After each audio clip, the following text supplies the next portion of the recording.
So yun siguro ang nais-imbestigahan ng National Bureau of Investigation pagkat na-dismiss na po yung isa na penal po natin against Secretary Vince Dizon. Oo, pero wala, without prejudice pala yun. So pwede pang i-reopen.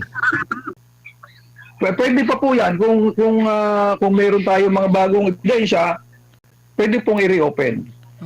Manawagan tayo sa NBI. Sila ang National Bureau of Investigation. Tayo, privado tayo eh. Sige, manawagan tayo, Manang Diego. Opo, Manawagan ba kayo sa NBI ganyan. ngayon tungkol dito sa investigasyon laban kay Secretary Vince Dizon?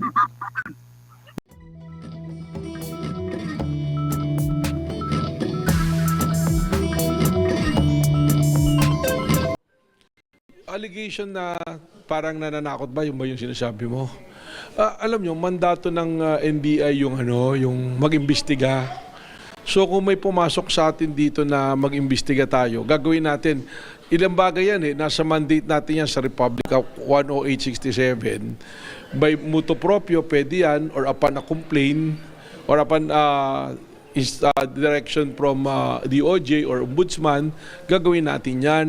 Sa pagkakataong ito, may mga pumasok sa ating ebidensya at patuturing na rin nating reklamo sapagkat maraming nagsasabi na yung PhilCoc hindi na subject sa auditing and liquidation proceedings.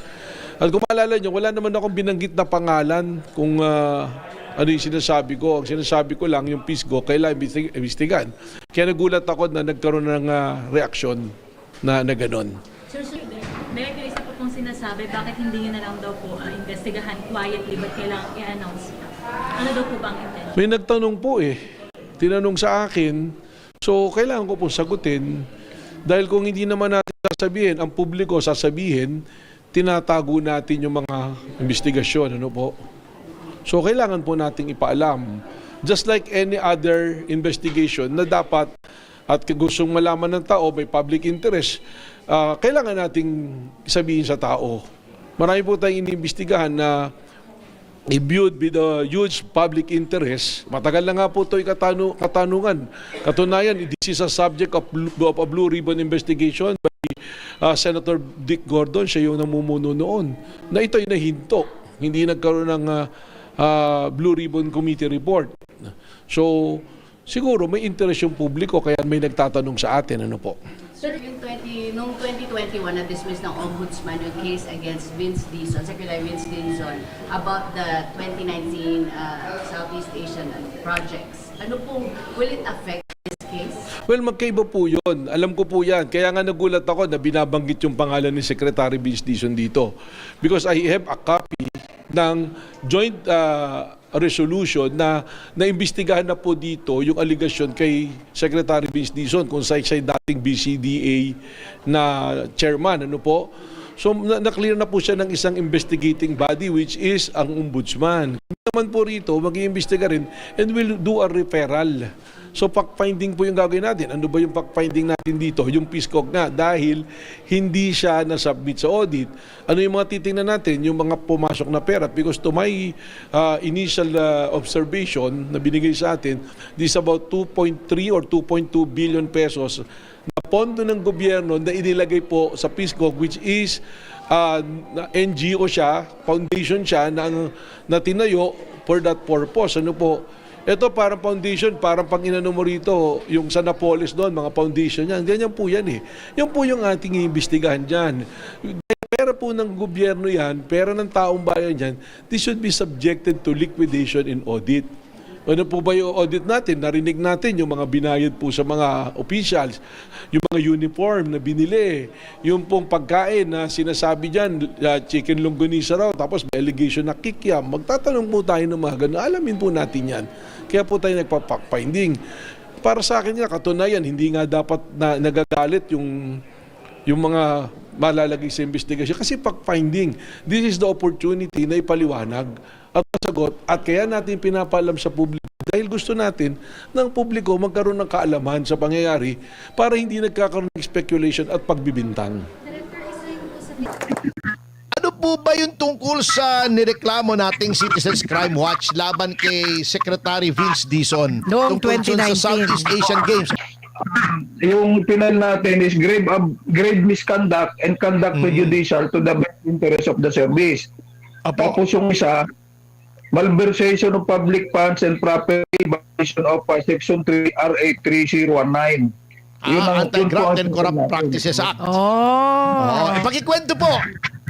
Bakit po tayo nag-file ng reklamo laban kay Vince Dizon nung siya ay gabinete pa ni Pangulong Duterte? 2021, pandemic time po, ang ating pong complaint ay nag-ugat doon sa pinagawa po nilang sports facilities na ginamit po nung ASEAN Games.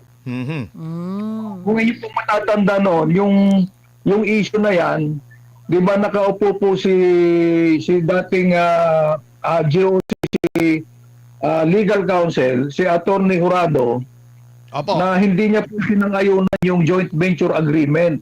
Ayun, Ngayon, oo, tama. Sabi ko na dapat sasangayunan po ng legal counsel ng GOCC. But unfortunately, kaya inintriga siya roon ng mga kasamahan niya. Ang ginawa po ng gobyerno natin noon sa ilalim po ng administrasyon ni dating Presidente Rodrigo Duterte, napalitan po siya bilang legal counsel. Opo. At nung palitan po yan, nasangayunan na po yung joint venture agreement. Ayun. Na sa tingin po natin, tama po yung opinion, yung legal opinion ni Atty. Jurado na i-public bidding. Yan, So, walang public bidding ito? Wala pong public bidding. Ngayon, ang nangyari po, yung joint venture agreement nila, ibinigay po nila doon sa isang Malaysian company. Na yung Malaysian company na yan, ito po ang pinag-usapan po dito ay 8 billion worth of project. Wow, malaki. Ngayon, Billion? Laki. yung Malaysian company, magbababa po ng pondo dito, ng pondo, pero ang nangyari po, nangutang sa DBP at na-approvean po ng nasa 9B, mahigit. So doon lang, kumita na sila ng mahigit 1B. Wow. So, parang ginisa tayo sa sarili nating mantika. Opo, ganun po ang nangyari. At ang masakit pa po dito, Aray. doon sa joint venture agreement nila, ang gobyerno po natin magbabayad ng almost 2.5 billion a year for 5 years. So kung ito-total mo po yun, naabutin sa 11B yung cost ng project. Oh, laki. Yun, malaki Doon po sa project na yan, ito-turn over po ng Malaysian company sa ating gobyerno after 5 years pa. Nyek. So ibig sabihin, kikitaan pa nila sa loob ng 5 taon. Oh. Pambihira. Malaki. Parang mukha ni Terry doon. Malaki. Oo. Doon po tayo nagkaroon ng pagduda dito sa transaction na ito. Kaya nga po, pinail po natin. Ayun. But unfortunately, hindi po natin nakita, hindi natin alam agad na ito pala dinismiss na nila noong December 2021 pa. Oh. Hindi tayo na-inform. Pwede ba natin pabuksan ulit yan? Opo, pwede po dahil ang resolution po ng Ombudsman is insufficiency of evidence. Siyempre without prejudice. Yes. To filing a case kung may makuha tayong ibang dokumento na magsustain doon sa ating complaint. Ayun. Di dapat pala ang NBI ang gumawa niyan. Isabay na nila. Diba? Pero ang naintindihan po natin, ng NBI kasi, ang direksyon po ng kanilang investigation ngayon, doon po sa issue ng yung nagpatakbo po ng ASEAN Games, which Hindi is yung yung NGO ng PISCOG. Di manawagan tayo ngayon sa NBI na ibalik dito. Insufficiency pala Hindi pala absuelto na sinasabing walang kasalanan. Ayun. Kailangan lang ng ibang dokumento. Di ba sabi nila, ayaw nila ng anomalya. Opo. Di ba masipag si Matibag na mag-imbestiga? Yun. Di isama niyo to ngayon. Di ba? I-request na lang.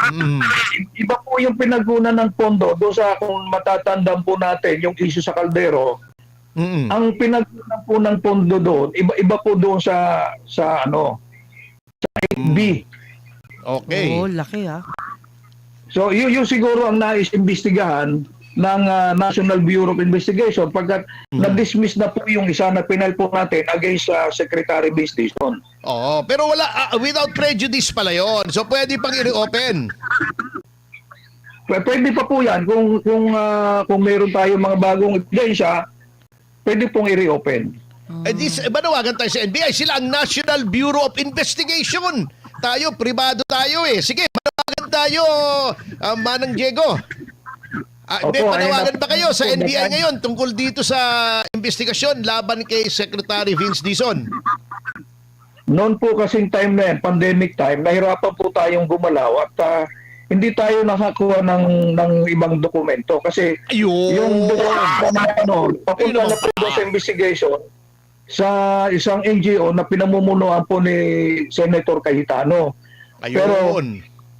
hanggang doon lang po sa sulat natin sa COA at hindi na po tayo nakakuha ng sagot sa COA at nahirapan na rin po tayong gumalaw because sabi ko nga is pandemic time kaya Hindi hanggang doon nakalabas. ang investigasyon natin. Ngayon, hindi na pandemic. Ituloy natin, Manong Jigs. Sige. Next week, banata natin! Hyper talaga. Oo. Hindi, kasi selective justice sila eh. Hindi pwede yun, di ba? Ayan, So, kung sila na rin na gagawin nagbukas, niya, matibag na rin na nagbukas, di tuloy-tuloy na natin, lubos-lubosin na natin, Direktor. Ayan. Sige, pabuksan namin. Liliham kami ng formal sa inyo, ha? Pupunta kami sa inyo, ha? At magpe-press con kami para manawagan sa inyo. Tignan natin kung kikilos po kayo, ha? Ayan, ha? Magkasubukan tayo. Anyway, hindi na naman kayo pupuntang Bangkok. Hindi na kayo makakabili ng Bangkok. Edi... Pwedeng-pwede na. Ayan. By the way, happy 3,000 live viewers. Thank you guys for watching.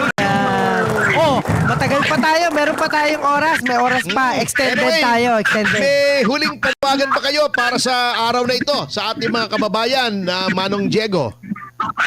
Sige po, ang maganda po ngayon kasi hindi na lang po dati tayo lamang po sa Citizens Crime Watch. Ang talagang isa sa matigasig na lumalaban po sa korupsyon. Pero Opo. ngayon, nagising na po ang taong bayan. Kaya kakampi na po natin ng taong bayan dito at tayo naman ay natutuwa po sa ganyan sitwasyon ngayon na napupukawan po ang damdamin ng ating pong mga kababayan. Yun. Yun, tama. Hindi na kayo nag-iisa. Alam nyo, kung si Manong Diego, napakatagal at napakalaki na ng sakripisyo nito para sa taong bayan. Oo.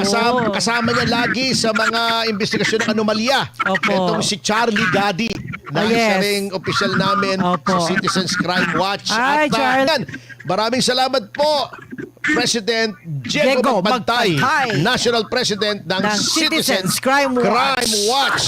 Thank you for Thank you. honoring our invitation. Salamat Kuya Jigs. Okay. Yan po ang tinig ni Diego Magpantay.